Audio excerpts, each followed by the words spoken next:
What's the most important thing that a bee does? Well, pollination. Much more important than honey.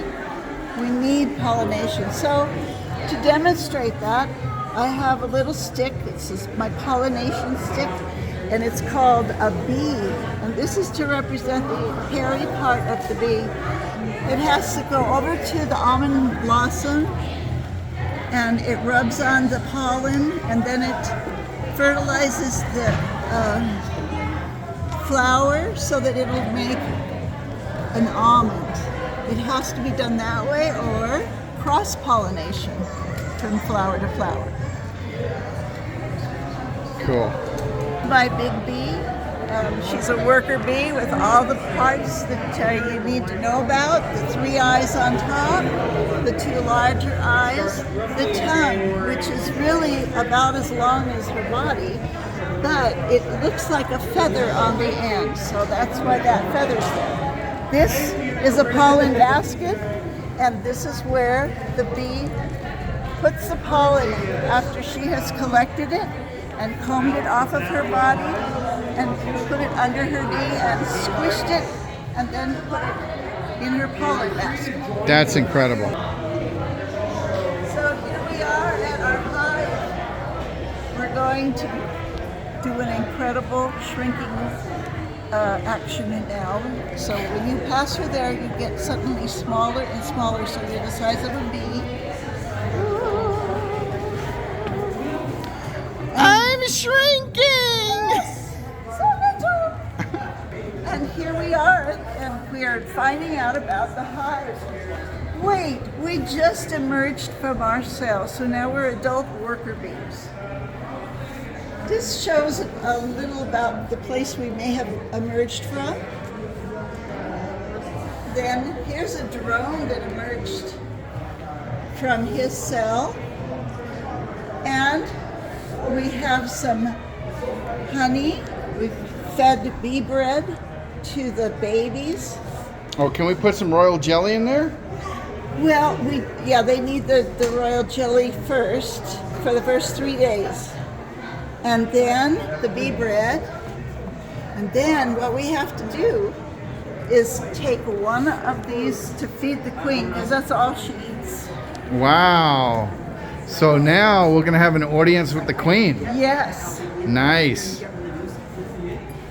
Oh my God, there's the queen. So 6 is still pretty young. We're here to feed you. Yeah, are you going to feed me? Yes. Yes. All right, look. I think Bruno's gotten maybe more attention than I have. I wanted to give you some food. I know you're so busy. And this is a guard bee. Yeah, this is the guard bee. I'm gonna have to get him some kind of a costume too. You know? He just needs a few wings. So now we've just left the queen, and where are we now? What do the bees do after they finish nursing the queen? Well, we need to become builder bees because the wax is starting to flow from the wax glands. So this is when we have to make the hive. The hive is made out of the wax from our bodies, and we need to make comb. So I'm making comb, Wow. and this is just enough to make 1 cell. But you know what? We also have to seal up the hive, so propolis is something that we use to do that with. And do you see those cracks? Oh my God, look at those cracks. Yeah, we can't have cracks. The beehive has to be sealed, and therefore we take the propolis and seal up the cracks. So this is some of the things that the worker bees do. Yes. and, Wow. You know, each job is just as important as the other job. They're all important. We can't have a healthy beehive without all of the jobs being covered. Let's see what's next. Okay. And where are we now? Well, this is going to explain a little bit about what we just did, because we are making the comb, and I got some comb from the hive in my backyard and from Mariana's beehives, and it shows brand new comb and then comb that's been used for a while. Cool. And I would know if the children touched it because they would say, "Oh, my fingers are sticky," because this does have some pre-honey. Nice. And then they have to keep feeding the babies, and then they need to store things like pollen. Cool. So this is all the eggs and the larvae continuing to be fed. Yes, and Cool. it has to be kept up. But the bee gets older and is doing more jobs now. Right now, we will be going to the storing facility. Now, where are we now? So we are where we're storing our honey, and it looks like they're having water droplets, but I wanted to help the bees understand that they have to bring in the food from the field. Unfortunately, at this late date, we've had an experience of colony collapse because we don't have any field bees bringing us more food. The bees have grown up now, and now their last job in their life is to go foraging, right? Yes. Wow. But we have to be careful because we've never flown very far before. So we practice little steps.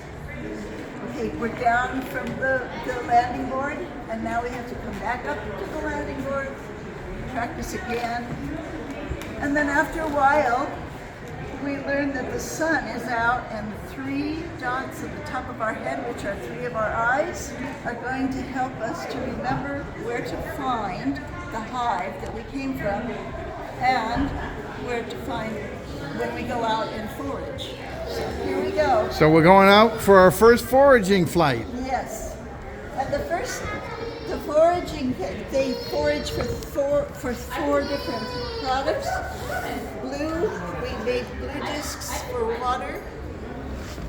The pink is for nectar, and it's very sweet. It gives them a treat to drink that. Then the green is for the sap that they're getting from the plants to make propolis.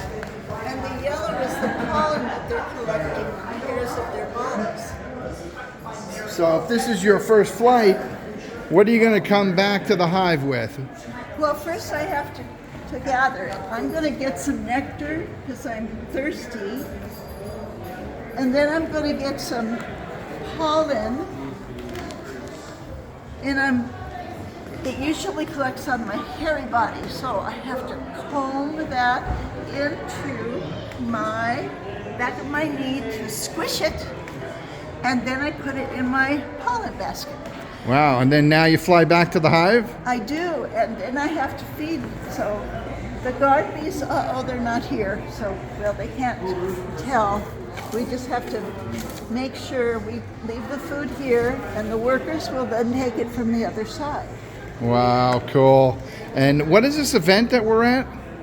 This is a pollination celebration.